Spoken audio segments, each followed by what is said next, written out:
সব সবজি কিনা খাইতে মানে খাওয়া লাগতো, এখন তো আমার নিজে করতেছি, আমার কোনোটা কিনা লাগতেছে না। বিষমুক্ত সবজি চাষ করতেছি, আমি নিজেই খাইতেছি, মানে ব্যাস ইনশাল্লাহ শরীর স্বাস্থ্য সবই ভালো আছে আমার কাছে।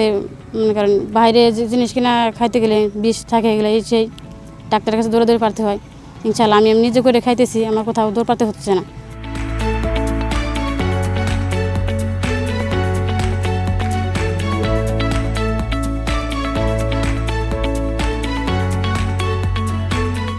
বলতেছি যেমন যে গোটা ব্রিজ দিছে, কীভাবে কী করতে হয় সেগুলো আমাদের বলে দিছে বা দেখাই দিতেছে। আর পানি দেওয়ার আছে একটা জাহাজে, সেটা দিছে, চারা দিছে কিছু, মানে যা দেওয়ার আর কি দেয়, আমরা সব করতেছি ওগুলো তাদের অনুসারে যেভাবে বলে সেভাবে।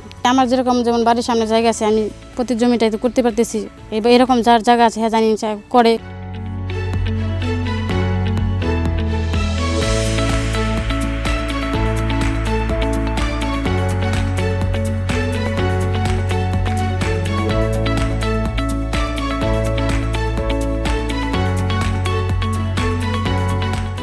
আমার যেরকম ফ্যামিলিটা আমরা চলতেছি ওইভাবে সবাই চলতে পারবো, খাইতে পারবো, শরীর স্বাস্থ্য ভালো থাকবে, বিষমুক্ত খাবার খাইতে পারবো। সবজির জন্য কোনো যাইতে হবে না কিনে কেনার জন্য, আমি নিজেও খাইতে পারতেছি, অনেকে দিতে পারতেছি।